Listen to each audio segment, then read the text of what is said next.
gamers, it's Bobby, and today's video is gonna be a little bit different than the usual. We're not just grinding dungeons or ranking champions, we're gonna be diving deep into the world of Raid Shadow Legends lore. We're gonna be talking about the hidden backstories of your favorite champs, the ones most people skip right past. But trust me, once you hear what's really going on behind the scenes in Deliria, you'll never look at them the same way ever again. I'm super excited for this video, so let's get started. Have you ever wondered what really connects the champions of Raid Shadow Legends beyond faction tags and battle roles? If the answer to this question is yes, then you're in the right place, and make sure you stay till the end because it's gonna be very interesting, right? Most people collect champions and level them up without ever looking into their backstories. And who am I to judge? I was one of those people, but I decided to dig deeper into their backstories and reveal their stories for you guys who are really curious of what's going on behind the scenes. Hidden in the official lore,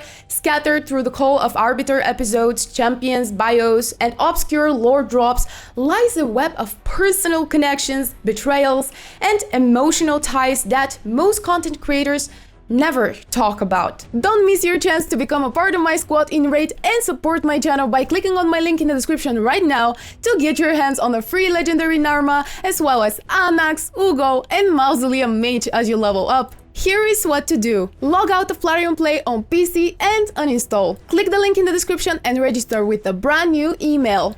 Launch Raid and complete the tutorial. And finally, go to your inbox and claim your first champ. Click my link right now and let's get started. Today I'm going to reveal the secret relationships that link three of the most iconic champions in the whole game: Kael, Elhain, and Queen Eva. And once you see how deep the rabbit hole goes, you'll never look at them the same way ever again. Let's start with Elhain and Queen Eva. According to her lore, Elhain wasn't just some random warrior. She was raised under the personal guidance of Queen Eva, who wasn't only the ruler of Aravia, but also Elhain's aunt. Yeah, you heard me right.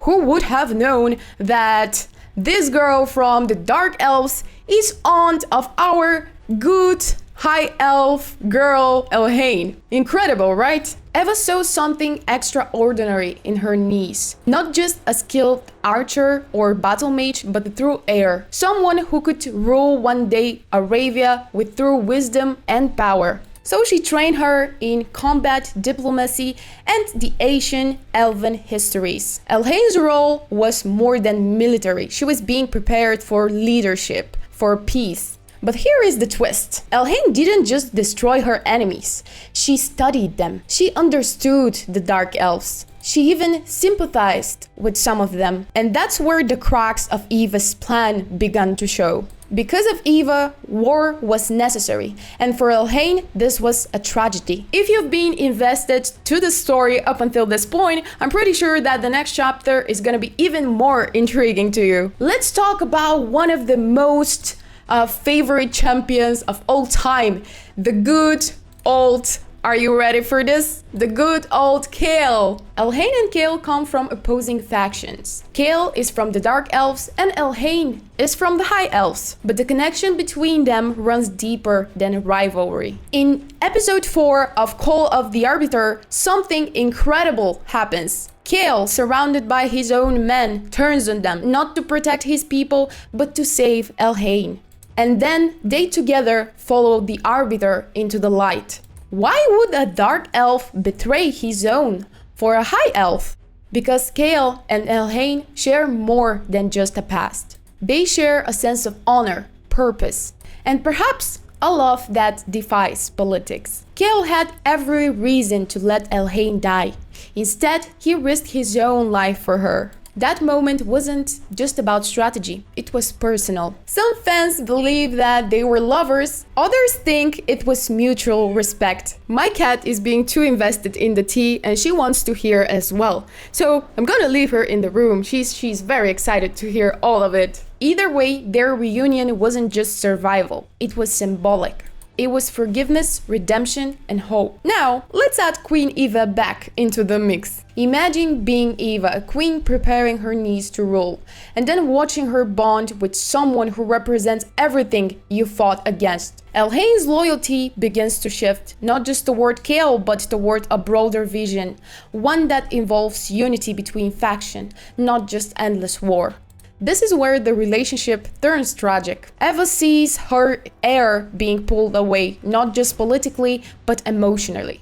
She doesn't stop her, but she doesn't bless her either. Her final words to Elhain, "It seems like you have a higher calling," are filled with bittersweet meaning. It's part blessing, part farewell, and part warning. Elhain is no longer just a princess. She's something else now. She's a champion of new order, one that might cost her her crown and her family. And standing above all this is the Arbiter. Most players see her as a tutorial guide or a campaign goddess, but in the lore, she's much more than that. She's the one pulling the strings, connecting the chosen, guiding them towards something bigger than faction wars. The Arbiter is the reason why Kael and Elhain meet again. She offers them both a second chance. But here is what most players miss. She doesn't force them to walk the same path.